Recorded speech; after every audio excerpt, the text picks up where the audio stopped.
জেনে রাখো পৃথিবীর মানুষ, তোমরা যে স্বামীর রাগ হলে স্ত্রী সেটা ম্যানেজ করতে পারে না, সে কখনো মানুষের যোগ্যতা মানুষ নয়।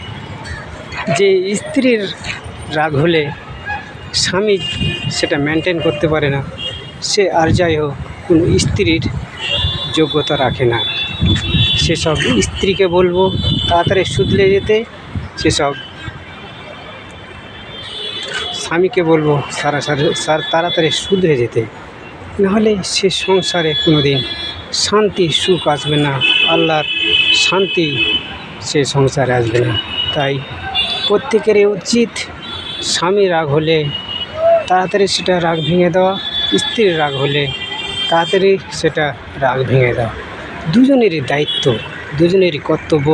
তাই আমরা দুজনেই এটাকে দাঁত খিচে রাখবো না। কেন, তোমার কাছে যখন তোমার রাগ ভাঙাতে আসবে, যেই হোক, ছেলেই হোক আর মেয়ে হোক, স্বামী হোক আর স্ত্রী হোক, যার কাছে যে রাগ ভাঙাতে যাবে তখন ভাবতে হবে এটা আল্লাহর নিয়ামত, তাই আমার রাগ ভাঙাতে এসছে। তাই দ্রুত রাগ ভেঙে যে হাসি মুখে আপন হয়ে যাওয়া আমাদের প্রত্যেক মুসলিমের দায়িত্ব, প্রত্যেক দেশবাসীর দায়িত্ব।